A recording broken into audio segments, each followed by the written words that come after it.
નમસ્કાર વિદ્યાર્થી મિત્રો, હું છું દિવ્યેશ ઘાડિયા અને સ્વાગત કરું છું આપ સર્વનું આપણી પોતાની યુટ્યુબ ચેનલ ઓશન કોચિંગ ક્લાસીસમાં. વિદ્યાર્થી મિત્રો, લક્ષ્યની ઊંચાઈ નહીં પરંતુ મહેનતની તીવ્રતા સફળતા નક્કી કરતી હોય છે. આ સ્લોગનને ધ્યાનમાં રાખીને વિદ્યાર્થી મિત્રો અમે તમારા માટે લાવ્યા છીએ લક્ષ્ય પેપર સેટ. જી હા વિદ્યાર્થી મિત્રો, પ્રથમ પરીક્ષા 2023ને અનુલક્ષીને એને કેન્દ્રમાં રાખીને એને લક્ષ્યમાં રાખીને તમારા માટે આપણે લાવ્યા છીએ લક્ષ્ય પેપર સેટ, જેની અંદર તમને દરેક વિષયના 4 થી 5 પ્રશ્નપત્રોનું સોલ્યુશન કરવા મળશે. વિદ્યાર્થી મિત્રો, અત્યારે આજે આપણે ધોરણ 10 વિષય અંગ્રેજી, જેમાં પ્રશ્નપત્ર નંબર 3 તેનો આજે આપણે વિભાગ એ જોવાનો છે. અગાઉ વિદ્યાર્થી મિત્રો આપણે લક્ષ્ય પેપર સેટના પ્રશ્નપત્ર 1 અને પ્રશ્નપત્ર 2 સંપૂર્ણ સોલ્યુશન સાથે જોઈ ચૂક્યા છીએ. જો તમે તેના વિડીયોઝ ન જોયા હોય તો તેની લિંક નીચે ડિસ્ક્રિપ્શન બોક્સમાં આપેલી છે, તેને જરૂરથી જોઈ આવજો. તો ચાલો શરૂ કરીએ આજનો topic, paper set number 3 section 1. તો સેક્શન 1 એ છે કે read the extract and answer the question, ફકરાવાળા સવાલ જવાબ. તો પહેલા પેરેગ્રાફ વાંચવાનો, ત્યારબાદ આપણે સવાલના જવાબ જોવાના. પેરેગ્રાફ છે, A beautiful lake next to my house which once had a lot of birds, frogs and snakes. યાદ કરો તો આ પેરેગ્રાફ ક્યાંનો છે? યાદ આવે છે આપણને, પેરેગ્રાફ છે unit number 3, an interview with Arun Krishnamurthy. Was heavily polluted. It led to spread the mosquitoes and turned a lovely place into ugly neighborhood. This hurt me badly and I wanted to do something about it. This hurt me badly. I wanted to do something about it. I got together with a couple of my friends and cleaned the pond next to my house. મારા ઘરની બાજુમાં જે તળાવ હતું તે એણે સાફ કર્યું છે. તો આમાંથી પહેલો સવાલ આપણને આવે છે કે why was Arun hurt? તો પહેલા સવાલ સમજીએ કે શા માટે અરુણને દુઃખ થયું. તો શા માટે થયું? તો આપણે પેરેગ્રાફમાં જોઈએ તો પેરેગ્રાફમાં લખ્યું છે કે એના ઘરની બાજુમાં જે તળાવ હતું એમાં lot of birds and frogs and snakes હતા, અને એ વસ્તુ શું થઈ ગઈ? વોઝ હેવીલી પોલ્યુટેડ, જેના કારણે it lead two spread mosquitoes and turned a lovely place into a અગલી neighbourhood, જેના કારણે સુંદર જગ્યા એક ગંદા વસવાટ બની ગઈ.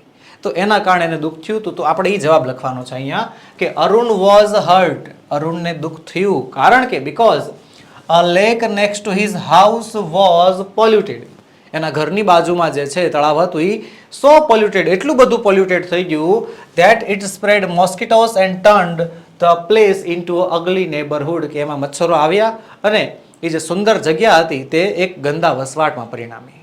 બીજો સવાલ છે, what did Arun do? અરુણે શું કર્યું? તો શું કર્યું? Arun got together with a couple of his friends.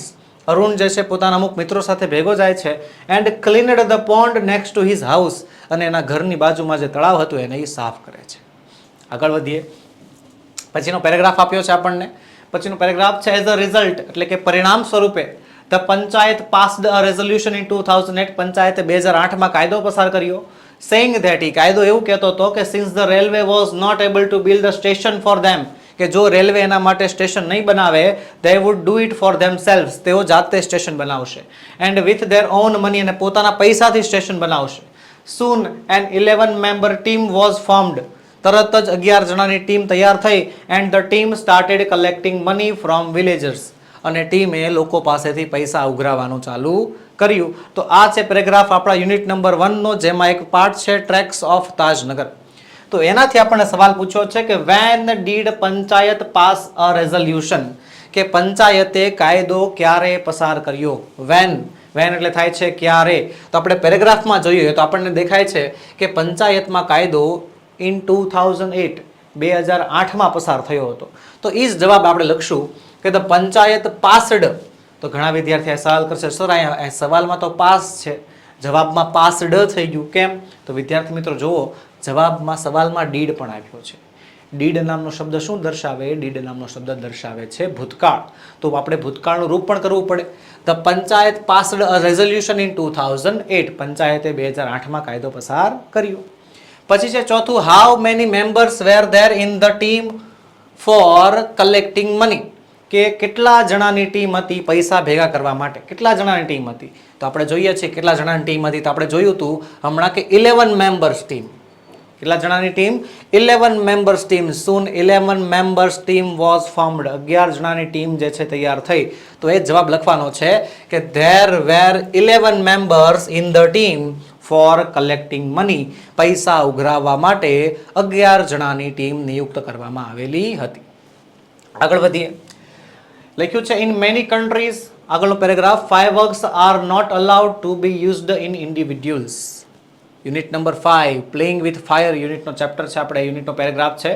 Only community displays specially organised with the help of experts are allowed. A great deal of care is taken for safety at these displays. However, since even children are allowed to play with fireworks in India, it is important to observe certain safety rules. આ બધા રૂલ્સને ધ્યાનમાં રાખવા જરૂરી છે. આગળ જોઈએ. સૌથી પહેલો સવાલ શું કહેવા માંગે છે કે સવાલ કહેવા માંગે છે કે મેની કન્ટ્રીઝ, ઘણા દેશોમાં, allow the fireworks to be used by the individuals, કે ઇન્ડિવિડ્યુઅલ્સ એટલે કે સામાન્ય વ્યક્તિઓને ફટાકડા ફોડવાની પરમિશન હોય છે. ફટાકડા ફોડવાની અલાઉ એટલે કે પરવાનગી હોય છે. તો હોય છે તો જોઈએ પેરેગ્રાફમાં. સૌથી પહેલાં જ લખ્યું છે કે ઇન મેની કન્ટ્રીઝ, ઘણા દેશોમાં, ફાયરવર્ક્સ આર નોટ અલાઉડ, પરવાનગી હોતી નથી, to be used by individuals એટલે કે દરેક વ્યક્તિને ફટાકડા ફોડવાની પરવાનગી હોતી નથી. તો આ વાક્ય ટ્રુ છે કે ફોલ્સ? તો આ વાક્ય છે ફોલ્સ. આગળ છે in many countries only complete the sentence. આપણે વાક્ય પૂર્ણ કરવાનું છે. તો પેરેગ્રાફમાં જોઈએ. ઇન મેની કન્ટ્રીઝથી જે છે વાક્ય શરૂ થાય છે કે ઘણા દેશોમાં, તો in many countries fireworks are not allowed to be used by individuals. Only community displays specially organise with the help of experts are allowed. આપણે આ પ્રકારે વાક્ય પૂરું કરશું.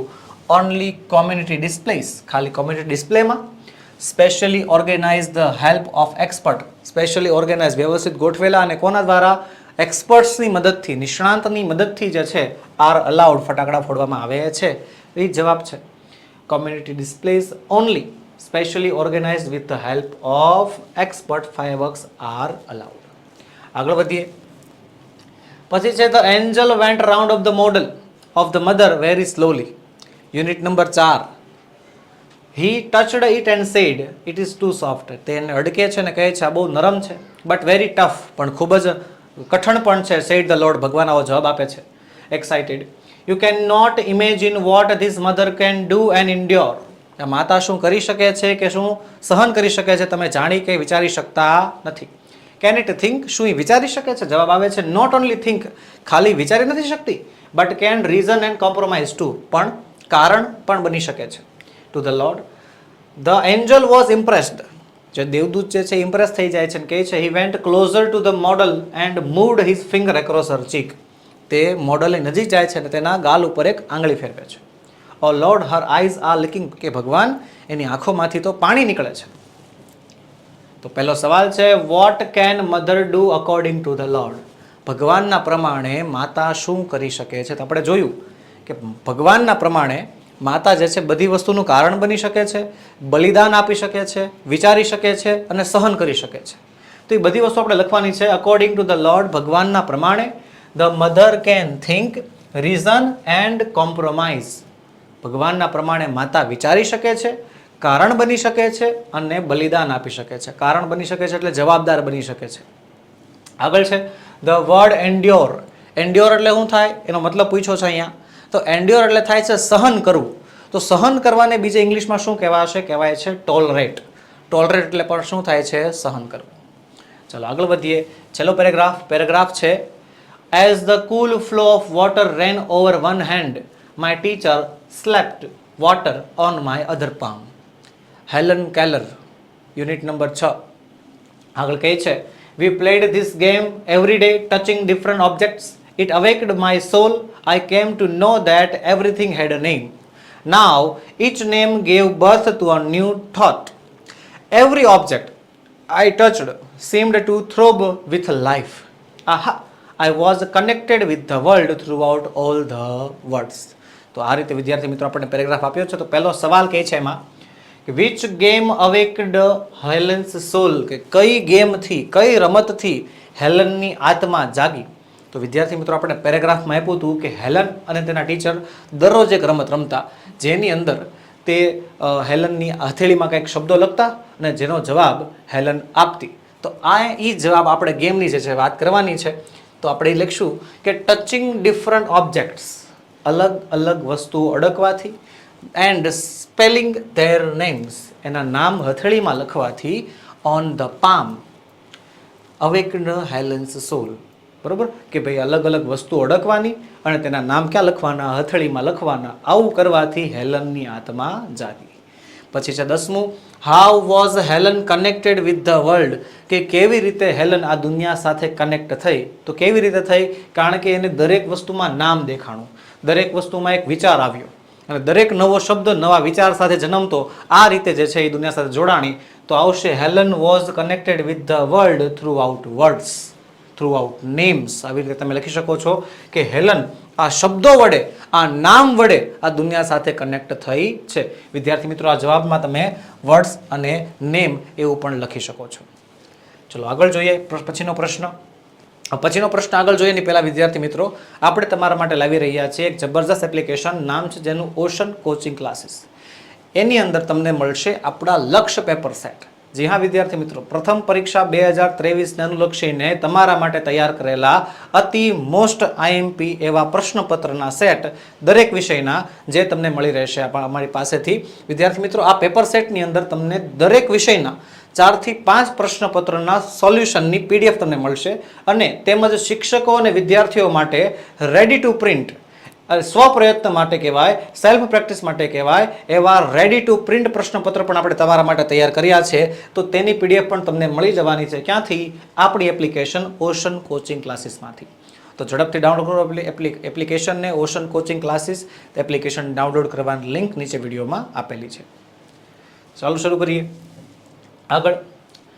પછીનો પ્રશ્ન છે, write a short note focusing on the questions. નીચેના સવાલોને ધ્યાનમાં રાખીને આપણે એક શોર્ટ નોટ તૈયાર કરવાની છે. શોર્ટ નોટ આપી છે સૌથી પહેલી, અરુણ અ યંગ એન્વાયરમેન્ટાલિસ્ટ. અરુણ એક યુવાન પર્યાવરણ શાસ્ત્રી. એના મુદ્દાઓ આપણને આપ્યા છે. પહેલા તો હુ વોઝ અરુણ, અરુણ કોણ હતો. ત્યારબાદ from which activity did he start, કઈ એક્ટિવિટીથી તેણે સ્ટાર્ટ કર્યું. હાઉ આર હિઝ પેરેન્ટ્સ, એના પેરેન્ટ્સ કેવા હતા. Did he leave his job at Google, કે શું એણે ગૂગલમાં પોતાની નોકરી છોડી. At what age Arun start NGO, કઈ ઉંમરમાં અરુણે NGO શરૂ કર્યો હતો. અને at what do they do to water bodies, કે તેઓ વોટર બોડીઝને સાફ કરવા માટે શું કરતા. તો આવા જે સવાલો છે, આવા સવાલોના જવાબો અને તેને મળતી જુલતી આખી શોર્ટ નોટ જે છે આપણે તૈયાર કરી છે. સૌથી પહેલા, Arun Krishnamurthy is a young environmentalist. Arun Krishnamurthy એક યુવાન પર્યાવરણ શાસ્ત્રી છે. એટ એજ ઓફ 17, એટલે કે 17 વર્ષની ઉંમરે he founded an NGO called EFI. એણે એક NGO એટલે કે નોન ગવર્મેન્ટ ઓર્ગેનાઇઝેશનની સ્થાપના કરી છે. નામ છે શું એનું? EFI. ફૂલ ફોર્મ છે એન્વાયરમેન્ટાલિસ્ટ ફાઉન્ડેશન ઓફ ઇન્ડિયા. ત્યારબાદ he works for the causes of environment, તે પર્યાવરણ માટે કામ કરે છે. Arun and his team of volunteers, Arun અને તેના સ્વયંસેવકોની team clean beaches and other water bodies, તે બીચ એટલે થાય દરિયા કિનારો અને બીજા જળાશયો સાફ કરે છે. પ્લાન્ટ ટ્રીઝ, વૃક્ષો વાવે છે. And also make environment friendly paper bags, અને પર્યાવરણને ઉપયોગી હોય તેવી પેપર બેગ બનાવે છે. આગળ જોઈએ. પછી કહે છે first cleaned a lake next to his house. સવાલ હતો ને કે સૌથી પહેલી પ્રવૃત્તિ શું હતી? લખ્યું છે he first cleaned a lake next to his house. એના ઘરની બાજુમાં જે તળાવ હતું સાફ કર્યું હતું. With couple of his friends, એના મિત્રોની મદદથી. He got a lot of support from his parents, એના તેના માતા પિતા પાસેથી ઘણો સપોર્ટ મળ્યો હતો. એન્ડ ટીચર્સ, શિક્ષકો પાસેથી પણ.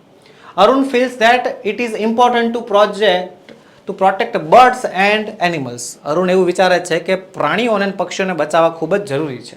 હી feels that water bodies should be kept clean so the birds and animals can live peacefully. એ એવું વિચારે છે કે પાણી અને પાણીના જળાશયો જે છે હંમેશા સાફ હોવા જોઈએ, જેના કારણે એમાં અલગ અલગ જીવો જે છે, પક્ષીઓ અને પ્રાણીઓ જે છે ત્યાં શાંતિથી જીવી શકે. Arun left a good job at Google. Arun જે છે એ પોતાની સારી એવી નોકરી ગૂગલ પર હતી તે છોડી દે છે. To devote his full attention to environment, પોતાનું પૂરેપૂરું ધ્યાન પર્યાવરણને આપવા માટે. He encourages the students and youth to volunteers. તે વિદ્યાર્થીઓને અને યુથ એટલે કે યુવાનોને એન્કરેજ કરે છે, ઉત્સાહ આપે છે કે વિથ હિમ, એની સાથે જોડાય. એન્ડ હેલ્પિંગ ધ એન્વાયરમેન્ટ, અને પર્યાવરણની મદદ કરે, પર્યાવરણને બચાવે. આ હતી શોર્ટ નોટ પહેલી. એના અથવામાં વિદ્યાર્થી મિત્રો આપણને ખબર છે શોર્ટ નોટ જે છે એ અથવામાં પૂછાય છે.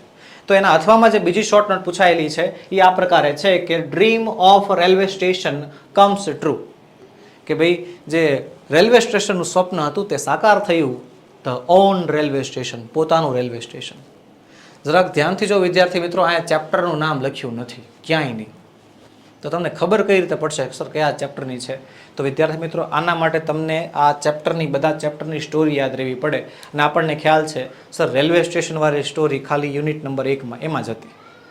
મુદ્દા આપ્યા છે. How long did the people of Tajnagar lobby for railway station? કેટલા સમયથી લોકો માંગણી કરતા હતા? What did they ask the railway authority? એને રેલવે ઓથોરિટીને, રેલવે સંસ્થાને શું પ્રશ્નો પૂછ્યા હતા? Did railway authority grant it? કે શું રેલવે ઓથોરિટીએ સ્ટેશનની મંજૂરી આપી? How much amount did they collect? કેટલા પૈસા ભેગા કર્યા? ત્યારબાદ when did they start construction? બાંધકામ ક્યારે શરૂ કર્યું?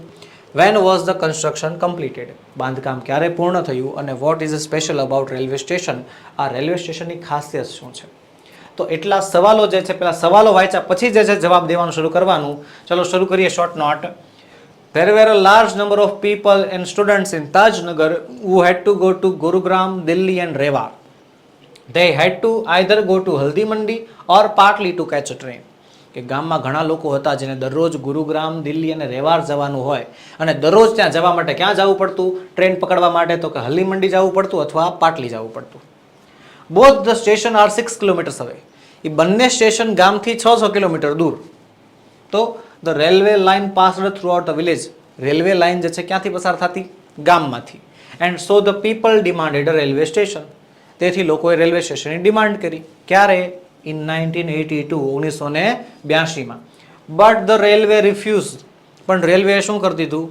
ના પાડી દીધી. કેમ? Saying that they did not have any funds. શું કીધું તેણે? કે ભાઈ તેની પાસે પૈસા નથી.